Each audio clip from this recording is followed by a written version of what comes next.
సరే నేను గంభీరంగా మౌనంగా చూస్తున్నా. నేను కొడితే వట్టి కొట్టు నాకు అలవాట్లేదు కదా. చూద్దాము.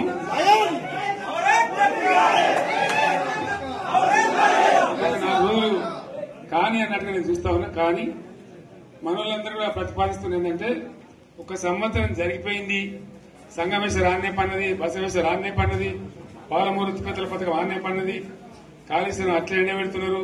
ఇవన్నీ అన్యాయాలున్నాయి. కాబట్టి ఫిబ్రవరి నెలాఖరులో ఒక పెద్ద బహిరంగ సభ పెట్టాలి, మీరు కథ చూడాలి అని జరుగుతూ ఉంది. కాబట్టి మీరు కూడా పెద్ద ఎత్తున దయచేసి ఆ సభకు కదిలి రావాలి. కథ దూరమే ఉండదు. ఆ రకంగా తెలంగాణ శక్తి ఏందో మరొకసారి చూపించి వీళ్ళ మెడలు వంచి ఇప్పుడు సాధించాలి. భవిష్యత్తు కోసం కూడా కొట్టాడకు మనం సిద్ధంగా ఉండాలని తెలియజేసుకుంటూ, పరమేశ్వర్ గారికి అంతటి లోకమంత్రం ఇది. కోటి రూపాయల భూమి ఇప్పుడు 50 లక్షల కట్టుకోలేదు.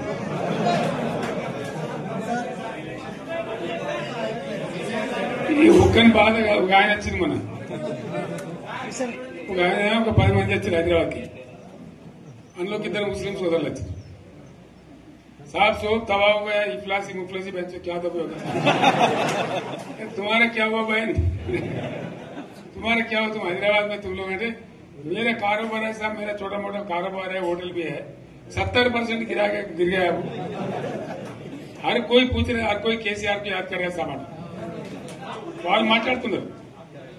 ఎక్కడ ప్రతి ఒక్కరు భూముల ధరలు పోయినాయి, మన్ను పోయినాయి, మసాలా అన్ని పోయినాయి.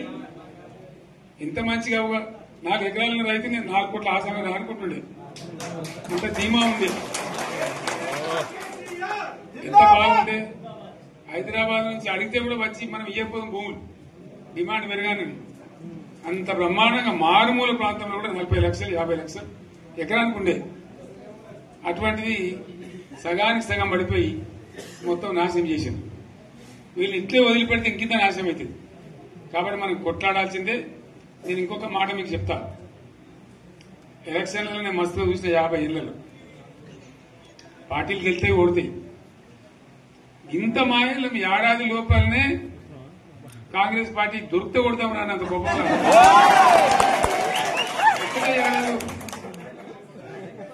ఇంకా వాళ్ళ పొంద తెలివికి నిన్న వారి పార్టీడే మంది పెట్టాలి. అదేందో పోలింగ్ పెట్టిన వాడు చూసిరా మీరు. ఆ పోలింగ్ పెడితే 70% మనకు వచ్చింది, 30% మనకి. వాడు పెట్టింది, మనం పెట్టింది కాదు. 75 ఇది పరిస్థితి. అదే నేను ఏమంటున్నా అంటే, ఫామ్ హౌస్ అంటే ఏముంటది, వారి ఉంటది, మాకు ఉంటది, అలా ఉంటది. కాంగ్రెస్ వాళ్ళు ఎంత మనిషి చేస్తే పారబడి తవ్వచ్చు కూడా లంగత. దీన్ని ఫామ్ హౌస్ అని మనం బదనాం చేసి అంతే కదా. నేను ఏమంటున్నా అంటే, అన్ని మబ్బులు వీడిపోయినట్టు ప్రజలకు అన్ని తెలిసిపోతున్నాయి. మంచి ఏంది, చెడ్డ ఏంది, ఏం జరిగింది అన్ని ఇంకా ఘోరమైందని చెప్తున్నా. వీళ్ళ తెలివితక్కువతనానికి ఏమైంది, నిన్న మొన్న రిపోర్ట్ వచ్చింది. Comptroller and auditor general of India అని కాగ్ అంటారు దాన్ని. కాగ్ రిపోర్ట్ వచ్చింది. పోయిన సంవత్సరం మన గవర్నమెంట్ లో వచ్చిన ఆదాయం కంటే 13,000 కోట్ల రూపాయల ఆదాయం తగ్గిపోయింది. ఇంకా మార్చి పోయే వరకల్లా ఇంకో 3-4 కోట్ల అవుతుంది. అంటే 15,000 కోట్ల ఆదాయం పోతుంది. మన గవర్నమెంట్ ఉన్నప్పుడు ప్రతి ఏడాది 15,000 కోట్లు పెంచుకుంటూ పోయినాయి, చెప్పేసుకుంటూ పోయింది. ఏడాది 10 నుంచి 15,000 కోట్ల ఆదాయం పెరిగేది మన టైంలో. అంత జాగ్రత్తగా మనం వ్యవహారం చేస్తాం. ఇలా ఉల్టా 15,000 కోట్లు పడిపోయింది. ఇంకా వాడేమిస్తాడుగా, ఇంకో ఇస్తారా? ఇంకో 4-5 నెలలైతే జీతాలే కష్టమైంది. దొడ్డు అందరు పెండింగ్ పెట్టి రిటైర్ అయిన దొరుకుతలు పైసలు మీరు చూస్తారు కదా పేపర్లలో. సో ఆ విధంగా రాష్ట్ర ఆర్థిక పరిస్థితిని కూడా దివాలా తీయించారు. ఇవాళనేం కాదు, 100కు 100% ఇప్పటికే ప్రజల నిర్ణయానికి వచ్చారు. డెఫినెట్ గా రాబోయే గవర్నమెంట్ మనదే అని అనుమానం కూడా అవసరం లేదు. ప్రాజెక్టు చెరువు కింద నీళ్లు తీసుకుంటే బంద్ చేసినాం, నీటి తీరువ రద్దు చేసినాం. అట్లా ఎన్నో సదుపాయాలు చేసుకున్నాం రైతులకు. బాగా జరుగుతుండే. అప్పుడప్పుడు ఏమవుతుంది, కొన్ని దుష్ట దినాలు వస్తాయి, చెడు గడియలు వస్తాయి. మనోళ్ళు కూడా అలవోకగా ఓట్లేసారు. మీరు గొప్పలో మీరు మాణిక్యరావు గెలిపించారు.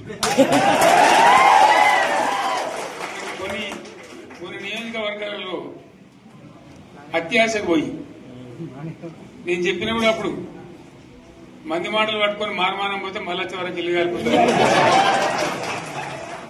వీళ్ళని నమ్మితే అమాంతం మింగుతారు, మోసపోతాం. రైతు బంధుకు రామరామ అంటారు, దళిత బంధుకు జైబీ అంటారు. వీళ్ళు ముంచుతారా నాయన అని చెప్పినండి. ఆయన వాడు తులం బంగారం ఇస్తా, నీకు ఏంటి, నీకు బంగారం వడ్డానం పెడతాను కానీ ఆయన నమ్మి ఏమో మీ సంగతి ఎంతో చూద్దామని ఆయన వేశారు. వేసింది ఇరుకపోయారు, బాయిలో పడ్డారు, అయిపోయి ఉన్నాయి అన్ని వీకే. మళ్ళీ మొదటికి వచ్చానా కైలాసం ఆడలో పెద్ద పంపించినట్టు అయింది మళ్ళీ. అంతే కదా, ఆలోచన లేకుండా ఎటు పడితే అటు ఎవడో ఏదో చెప్తే నమ్మి ఓట్లేస్తే ఏమైంది అనేది ఒక మంచి గుణపాఠం ఇది తెలంగాణ. గ్యారంటీగా మంచిగా సంసారం జరుగుతుంది. జర తువ్వకచ్చినాం, రైతులు ఇంత ముఖం తెలివైతుండ్రి, ఇంత బాకీలు కట్టుకుంటుండ్రి. ఎంతో మంది పాపం సిటీలు వేసుకుందరు, ఏదో వేసుకుందరు. రైతు బంధు పైసలు పడితే ఎంత సంతోషం ఉంటుండే. ఆయన మీద గంగలు గడిచిపోయింది. ఇప్పుడు వాడు ఇతడో ఏడో భగవంతుని కనుక ఇచ్చినా కూడా మోసం. ఏదో మళ్ళీ ఎలక్షన్ కోసం దానికోసం చేస్తారు తప్ప కడుపు నిండా ప్రేమ ఇచ్చేది ఇట్లే ఉంటుందా? సర్పంచ్ ఎలక్షన్ పెట్టింది సార్. మనం ఉన్నప్పుడు కరోనా వచ్చింది. కరోనా వస్తే కూడా నేను రైతు బంధు ఆపలేదు. కరోనా వచ్చి రాష్ట్రానికి రూపాయి ఆదాయం రాకపోయినా 4-5 మంచి స్కీములు తెచ్చి వాళ్ళకి కాపాడుకున్నాం. గౌరవంగా బతికింది రైతులు. బీమా వచ్చినండి. రైతు బీమా పెడితే ఎంతమందికి సాయం జరిగింది? గుంట భూములను కూడా మంచిగా సాయం జరిగింది. చిన్న రైతు కూడా సాయం జరిగింది. అట్లా అందరికి మనం గొర్రెల కాపలకు గొర్రెలు వేయడం కానీ, చేప పిల్లలు కానీ, అనేక రకాల అన్ని వర్గాల ప్రజలను ఎట్లా ఆదుకోవాలని అట్లా ఆదుకున్నాం. మా తెలంగాణ కదా మేము తెచ్చుకున్నాం కష్టపడి.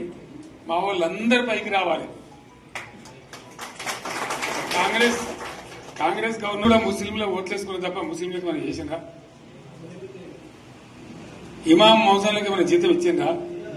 మనం వచ్చినాకనే ఫస్ట్ టైం వాళ్ళని గుర్తించి వాళ్ళని గౌరవించుకున్నాం.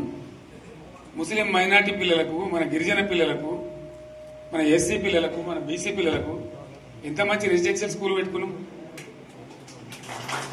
అందరినీ కూడా ముందు తీసుకుపోవాలి. ఇవాళ మన కళ్ళ ముందని నాకు బాధ కలిగేది ఏంటంటే, చిన్న వర్గాల ప్రజలు కాన్వెంట్ స్కూళ్ళలో చదివించలేరు.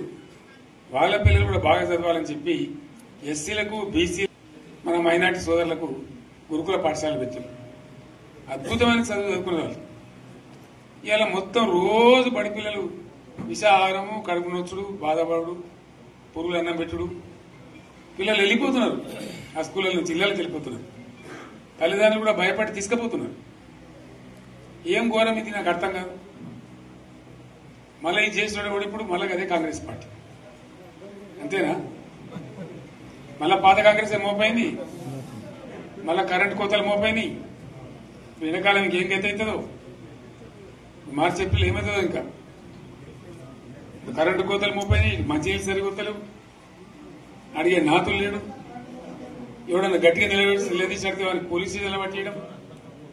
ఇదేనా రాజ్యం? ఇట్లా ఉంటుందా రాజ్యం? ఎందుకు వచ్చింది ఈ పరిస్థితి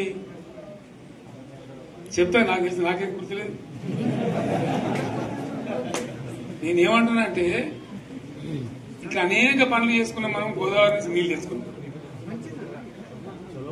నీళ్లు తెచ్చుకొని మంచినీళ్ళ తర్వాత సాగునీళ్ళు ఎప్పుడబడ్డాయి. మెదక్లో యువతల ప్రాంతం అంతా కొంత అందినాయి నీళ్లు, పాత మెదక్ జిల్లాలో.